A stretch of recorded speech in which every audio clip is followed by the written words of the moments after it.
I was born with Alpha-1. I've been transplanted twice, once in 1994 and again in 2013. So the reason I'm up here to tell you today is I'm here to tell you basically my experiences, the problems I face, and what helped me really towards turning my life around and making it better and things that helped. So the problems I faced growing up, there was quite a few problems I faced growing up. I went to school in Wales, and in Wales, I don't know, of course, the national sport is rugby, and as a transplanted person, I couldn't play rugby, which made me feel really, really left out as a person. And of course, when you can't join in with all your friends, and you're different, and you're left out, it turned pretty nasty. I ended up getting pretty badly bullied. When we were getting changed for PE as well, people started to notice my scars after a while. I couldn't hide them forever. And this also made me really badly bullied. I was extremely bullied to the point of name calling, and it got so bad that I was actually punched in the stomach just for having a different belly. So when I was 16/17 years old, I actually spent 18 months waiting for a second transplant. I spent 8 hours a day hooked up to a machine. I just spent also so much of my life in hospital, just waiting for a transplant, hoping to get better. I was just someone who I thought people wanted me to be rather than actually myself.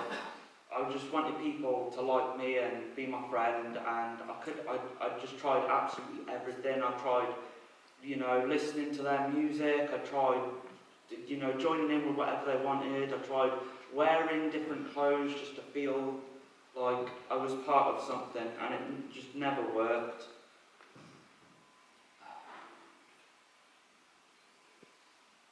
Also, my medication, I never ever remembered to take my medication, ever.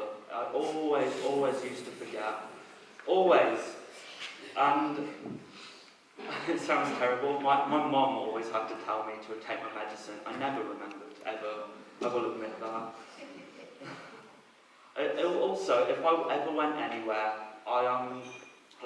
for example, if I ever went to town or whatever, I actually got so bad at one point that I actually had to be picked up directly from the train station because I couldn't remember my way home.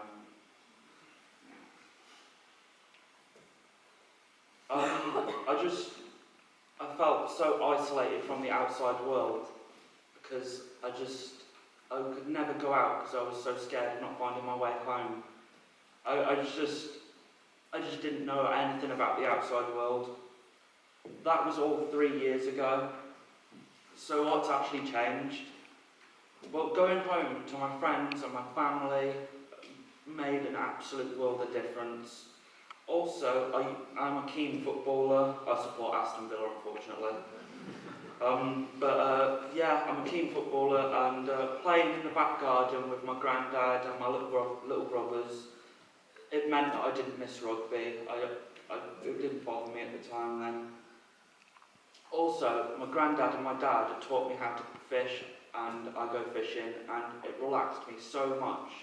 When I got home, I could go fishing. I was lucky to live right by a canal, so I used to get the rod out and I used to go fishing, and it helped me relax so much after coming home from school, and took me away from the bullying. I could just sit there in a peaceful, calm environment, and it was just great to do that.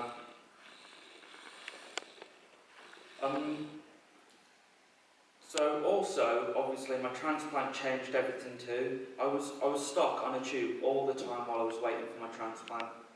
But after my transplant, I didn't have my tube anymore. I could go outside, and I could actually socialise, and my health dramatically improved. I got so better so quickly after my second transplant. These days, I'm really good. I'm very healthy, and I sometimes have my down days, but everyone does. But I more have good days than bad days nowadays, which is really great. Touch wood. CLDF have been there for me ever since I can remember. They've been there for me forever. I can't remember a day where I couldn't pick up the phone and call them. I mean, they've also just taught me so much. I don't think people that realise that CLDF, if they realise that they're not there, that it's just, they're missing out so much, because they've taught me so much. They've taught me about my limits, and they've just given me information about things like tattoos, piercings. Yeah, sorry, Mom. And they've just gave me like so much valid information to my life, because I mean, I always wanted to be someone that is at my medicine alarm. Yes.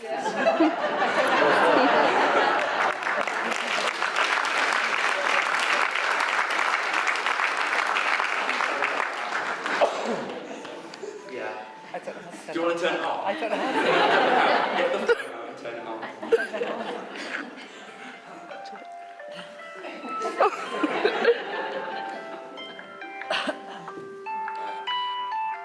Okay, there we go.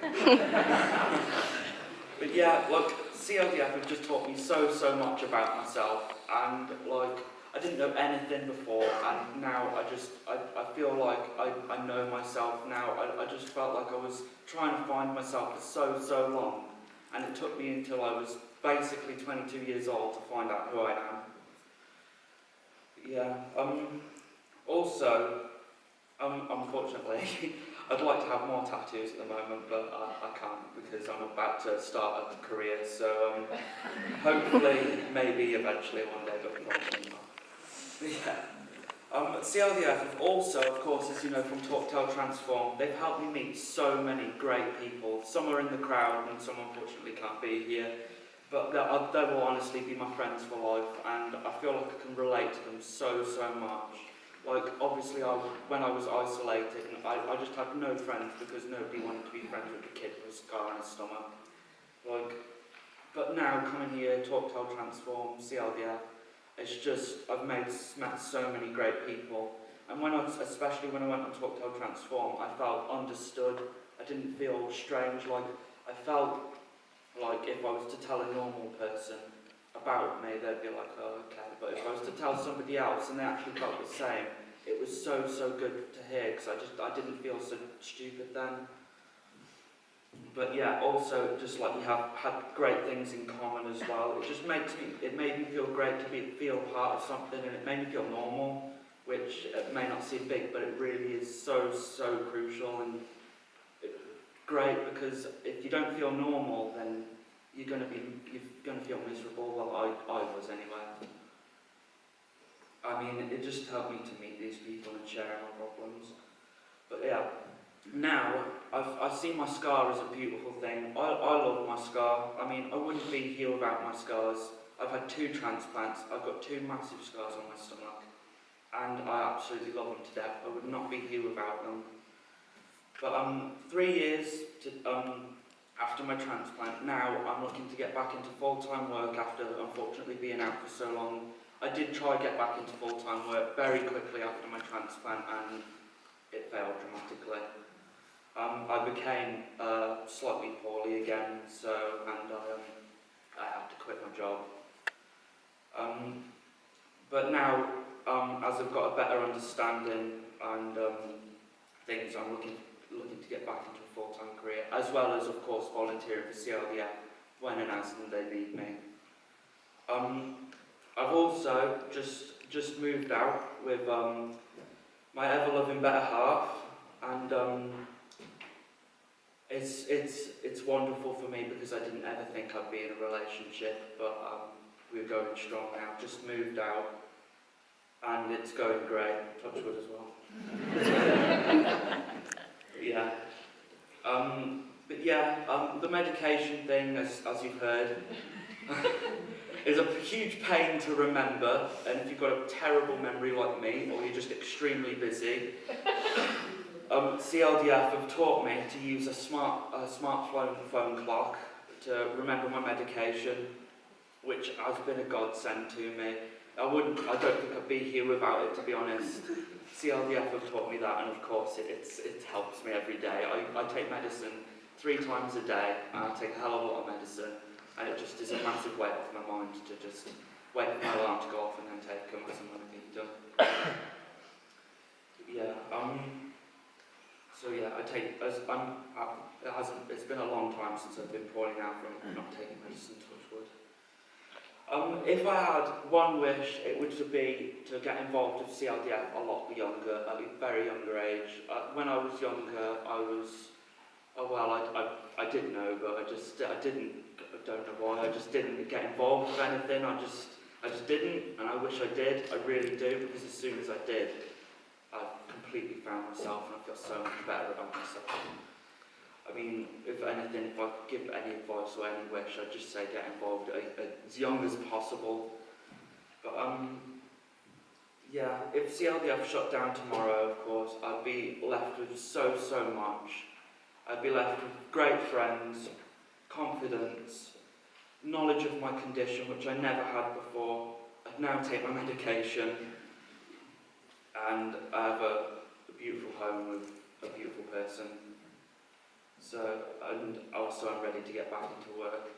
I feel like so many people see liver disease as the end, and it's not the end, because as soon as you're better, I feel like it's the beginning. And I just feel, I know everyone has their ups and down days, but you shouldn't let that ever stop you from achieving what you wanted. I've had 2 liver transplants, and I was terribly poorly throughout the second transplant. And I'm stood here today, 3 years later, and I've moved out, and it's just completely changed my life. So just live every day like it was your last, like I do, and my tattoos. Thank you so much for listening, and enjoy the rest of the conference. Thank you.